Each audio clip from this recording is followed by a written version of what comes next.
ನಮಸ್ಕಾರ, ವಿಕೆ ಡಿಜಿಟಲ್ ನ್ಯೂಸ್ಗೆ ಸ್ವಾಗತ.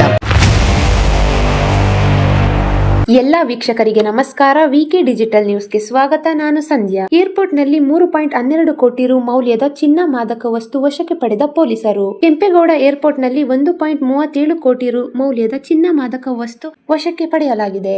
ವಿಮಾನ ನಿಲ್ದಾಣದ ಅಧಿಕಾರಿಗಳು ಭರ್ಜರಿ ಕಾರ್ಯಾಚರಣೆ ನಡೆಸಿದ್ದಾರೆ. ಈ ವೇಳೆ ದುಬೈನಿಂದ ಆಗಮಿಸಿದ ಪ್ರಯಾಣಿಕನನ್ನು ವಿಚಾರಣೆ ನಡೆಸಿದಾಗ ಅಕ್ರಮ ಚಿನ್ನ ಸಾಗಿಸುತ್ತಿರುವುದು ಗೊತ್ತಾಗಿದೆ.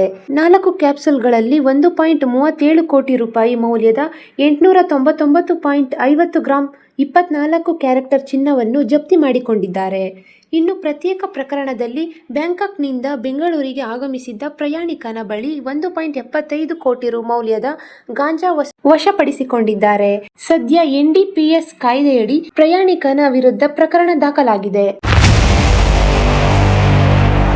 ಕಾಂಗ್ರೆಸ್ ಶಾಸಕ ಷಡಕ್ಷರಿ ಅಸ್ವಸ್ಥ, ಖಾಸಗಿ ಆಸ್ಪತ್ರೆಗೆ ದಾಖಲು. ತಿಪ್ಟೂರು ಕ್ಷೇತ್ರದ ಕಾಂಗ್ರೆಸ್ ಶಾಸಕ ಷಡಕ್ಷರಿ ಅವರು ತೀವ್ರ ಅಸ್ವಸ್ಥಗೊಂಡಿದ್ದು ಖಾಸಗಿ ಆಸ್ಪತ್ರೆಗೆ ದಾಖಲಿಸಿದ್ದಾರೆ ಎನ್ನಲಾಗಿದೆ. ದೆಹಲಿಯ ಕರ್ನಾಟಕ ಭವನದಲ್ಲಿದ್ದಾಗ ದಿಢೀರ್ ಅಸ್ವಸ್ಥರಾಗಿದ್ದು ಅಲ್ಲಿಯೇ ಇದ್ದ ಪರಿಷತ್ ಸದಸ್ಯ ರಾಜೇಂದ್ರ ರಾಜಣ್ಣ ಅವರು ಶಾಸಕ ಷಡಕ್ಷರಿ ಅವರನ್ನು ಆಸ್ಪತ್ರೆಗೆ ಕರೆದೊಯ್ದಿದ್ದಾರೆ ಎಂದು ತಿಳಿದು ಬಂದಿದೆ. ಸದ್ಯ ಖಾಸಗಿ ಆಸ್ಪತ್ರೆಯಲ್ಲಿ ಚಿಕಿತ್ಸೆ ಪಡೆಯುತ್ತಿದ್ದು ಶಾಸಕ ಷಡಕ್ಷರಿ ಅವರು ಸಚಿವ ಸ್ಥಾನಕ್ಕಾಗಿ ಹೈಕಮಾಂಡ್ ನಾಯಕರನ್ನು ಭೇಟಿಯಾಗಲು ದೆಹಲಿಗೆ ತೆರಳಿದ್ದರು. ಈ ವೇಳೆ ಆರೋಗ್ಯದಲ್ಲಿ ಸಮಸ್ಯೆ ಕಾಣಿಸಿಕೊಂಡಿದೆ ಎಂದು ತಿಳಿದು ಬಂದಿದೆ.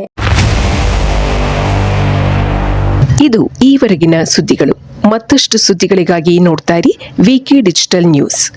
ವೀಕ್ಷಕರೇ, ವಿಕೆ ಡಿಜಿಟಲ್ ನ್ಯೂಸ್ ಯೂಟ್ಯೂಬ್ ಚಾನಲ್ ಅನ್ನು ಲೈಕ್ ಮಾಡಿ, ಸಬ್ಸ್ಕ್ರೈಬ್ ಮಾಡಿ ಮತ್ತು ಹೆಚ್ಚಿನ ಜನರಿಗೆ ಶೇರ್ ಮಾಡಿ.